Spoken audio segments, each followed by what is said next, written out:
Okay, Bruchim Abaim. Welcome everyone. It's very exciting to begin a new season of Shiurim. Welcome everybody. Everybody is mind is on Achinu B'nai Yisrael Be'eretz Yisrael. May HaKadosh Baruch Hu protect all of the soldiers, their families, all of the residents. May HaKadosh Baruch Hu protect all of Klal Yisrael. We have a very exciting program of learning for the upcoming year. We're actually starting a new series, but the first thing I want to tell you about is please subscribe to our email because this will keep you up to date on daily shiurim, on daily happenings. So I have you now on the screen share. So first of all, if you go to our email, you'll see there's a shiur that was produced by Living L'Chaim about this situation in Eretz Yisrael. You could hear it right here. Also, the OU, All Parsha, launched a new program for this year, Tavshin Pei Daled, and that's the the Chasam Sofer Al HaTorah.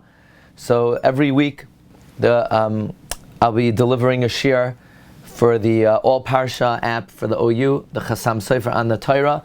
The only place to see it is on the OU site. It's not available on any other venue. But you can access it through our email. That's another important happening. If you want to see on our email, there's an English submission to the Torah Anytimes, Shabbos Divrei Torah. You could read it there. This coming Matzai Shabbos, there's a program called Halacha Hotlines, also about the current situation in Eretz Yisrael, and I'm the closing message. If you want to hear that, it came out very powerfully, so you could check that out on our email as well. A very exciting news to share with everybody, and that is the Sefer Reb Meir Bal Hanes El Akademer Anini in English has a cover. It's prime Be'ezus Hashem to come out for Chanukah, which is the yard set of Reb Meir. So for the first time, the public is seeing the cover. Here you see the kever Reb Meir in Tiberia, the worldview of the Tana Reb Meir and Hashem's infinite love for the Jewish people. If anybody wants to participate in this historic project, please contact us as soon as possible. Also available, Magid Arakia on Sefer Bereshis, Volume 1. This all you could see on our email. Also, last year, every Friday, we had a shiur on original insights on the Parsha. They are now being written up, edited, and every Friday you could read them. So on this email, you click over here, updated sheets for Pnei Magid on Bereshis. But, Rabbi Sai, this year, a new program for Bereshis. And this shiur is going to be the introductory shiur for this new program. The name of the series is called Davar, Yafeh, Be'itai. Davar, Yafeh, Be'itai. Where does that name come from?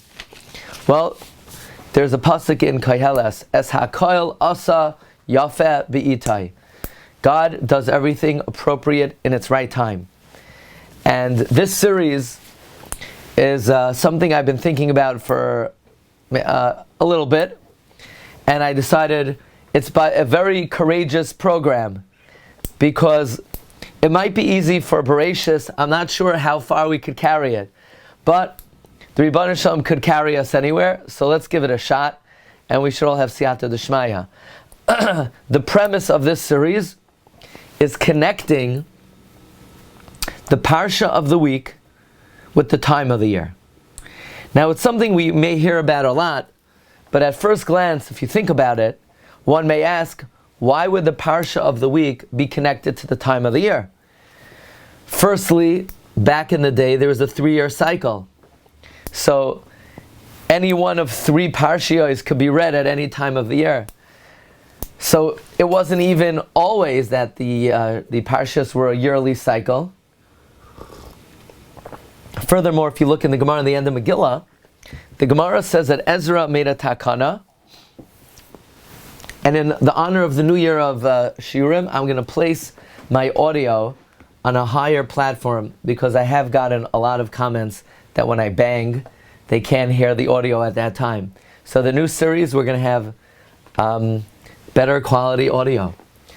But the Gemara Megillah tells us Ezra enacted only 2 parshas of the year need to be read at a specific time. They are the Chukaisai before Shavuos and Kisavai before Rosh Hashanah. Why? Says the Gemara, to apply the principle, Tichla Shana v'Kilaiseha. Let the year end together with its curses. So as the year is ending, we get out of the way the curses. So we say, as the year is going down the drain, let the curses go down the drain with the year. By the way, Tosfos asks the Megillah that it's not true. We don't lane B'chukaisai right before Shavuos. We lane Bamidbar. We don't lane Kisavei right before Rosh Hashanah. We lane Nitzavim. Says Tosfos, we don't want the curses to get too close to the new year. So we have a week of a buffer zone so that the curses are not infringing at all on the new year. But basically, based on Shas, there are only 2 parshas that have to be rained at any given time. And I will admit, I was a few minutes late this morning. I was looking for the comments of the Shla, because this whole series is based on a line in the Shla that I saw, and I couldn't find it. And I had to delay the start of the series until I found the line. Baruch Hashem, at about 10:46 I found it. It's a line in the Shla in Parshas Devarim. The Shla says that the Parshios of Matos Maseh and Devarim always come out during the 3 weeks. Says the Shla, Ki hu davar be'itai. It is an appropriate matter in its right time. So the Shla is telling us a principle that even though you might say, well, maybe it's coincidental that a certain parsha is read at a certain time of the year. Maybe it's incidental. Maybe it's a coincidence. Maybe it doesn't have significance. After all, it's not mentioned in Shas. The Shla HaKadosh establishes the principle that Parshios, the time that they're read in the year, are connected to that Zman. I'm going to give you a few more examples. And this shir is what is going to be the introductory shir to this series. For example, the Shla HaKadosh writes in his introduction to Vayeshev, Miketz, and Vayigash. He says, Ulechol Zman ve'es lechol chefetz, ki bevadai gilgul hamoyadim shel kol hashana, hine ela moyadei Hashem hin moyadei d'Rabbanan oitaniyos, bekulan yesh shaychos la'oisan haparshia shechal behen. They are all connected to the parshas that they fall out in. So we are entitled to say, well, what does Chanukah have to do with Vayeshev Miketz Vayigash? What does Purim have to do with Tetzaveh? What does Pesach have to do with Tzav or Shmini? What does Shavuos have to do with Bamidbar or Nasai? What do Tisha B'Av have to do with the 3 weeks? What does Nachamu have to do with Va'aschanan? What does Rosh Hashanah have to do with Nitzavim? And certainly over the years, we've upon many occasions connected the time of the year to the Parsha. But now we would like to be fully dedicated and devoted to this concept. But I would like to expand it, because if we're just going to connect the Yomim Tovim to the Parshios, there are going to be a lot of Parshios that we're going to say, okay, why do we read it this time of the year? But I think we have a right to ask, okay, how does Sukkot prepare us for Parshas Bereshis? Why do we read Parshas Noach in Chodesh Cheshvan? So I would like to take the principle of the Shla, extrapolate it, and apply it to all the Parshas of the year. May the Rebbeinu Shalom give us Siyata D'Shmaya. Another occasion where this concept is mentioned, again the Shla HaKadosh says it in Devarim, in Torah Ar, Oisiyah Daled. Another example is, for instance, the Sefer Oyev Yisrael, who asks, why do we read Parshas Pinchas in the Shabbos Bein HaMetzarim? Well, he says because all the Moyadim are written in Pinchas, and the Oyev Yisrael says the 21 days between Shavas V'Tammuz and Tisha B'Av are rooted in the Moyadim. of the 21 Mayadim, are the roots, of the 21 days of Mayed. Or the Bnei Yissaschar in his Ma'amarim of Chodesh Tammuz and Av, Maimer Beis Ois Beis, brings that in a regular year, Chukas and Balak are separate, Matos and Maseh are together. And the reason is, we want to do our best to read Matos and Maseh and Devarim during the 3 weeks, because it talks about the distribution of Eretz Yisrael. Parshas Pinchas also talks about the distribution of Eretz Yisrael. We've explained in the past, Pinchas is Eliyahu, and therefore we want to read about that specifically during the 3 weeks. But now we want to take this to even a higher level. And I want to share with you the amazing insight that Rav Moshe Wolfson shares in his Sefer Amunas Yitecha. And he brings an idea from the Chayz of Lublin, that not only are the Parshios connected to the time of the year, but the Parsha will have an influence of the time of the year the Parsha is read. What do I mean by that? He says when you read Parshas Boy B'Shalach, you could have a certain feel of Pesach, because we're reading about the Exodus. And when you read Parshas Yisro, you can have a certain flavor of Shavuos. Therefore, Rav Moshe Wolfson said that he heard from his father that why is it that on Tisha B'Av we read Parshas Va'aschanan?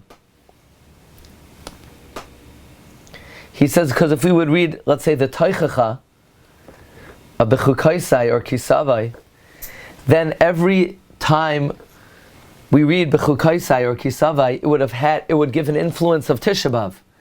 So Hashem didn't want there to be more of an influence of Tisha B'Av than there needs to be. So He arranged that the reading of Tisha B'Av is Va'aschanan, because anyway Va'aschanan is the Parsha of that week. So we're not adding to the influence of Tisha B'Av during the course of the year. Another example of this we can see in the Magen Avram. Magen Avram writes in Siman Tav Kov Pesiv Katan Tes that he quotes from the Sefer HaTanya, not to be confused with the Tanya of the Shulchan Aruch Harav. He says, on Friday, Erev Shabbos Chukas, individuals fast, because on that day 20 wagon loads of svarim were burnt in France. So asks the Magen Avram, why don't we fast the day of the month? Why do we fast the day of the week that it happened? Usually in our calendar, it goes by the day of the month, not the day of the week. And the Magen Avram says that they made a she'elas chaloim, and they were told from the heavens that it's the day of the Parsha that caused the Gezerah. They saw in the dream Zois Chukas HaTorah. So now we're learning that the Parsha that we read in any given week actually causes what happens during that week. Yoim HaParsha Goyreim. We suggested this week that because of this, the situation in Eretz Yisrael, God responds immediately with Bereshis Bara Leikim. Rashi says the lesson of the first pasuk in Bereshis is that if the nations of the world claim Eretz Yisrael belongs to them, God says no. Koyach masav higid la'amoy laseis lahem nachlas goyim.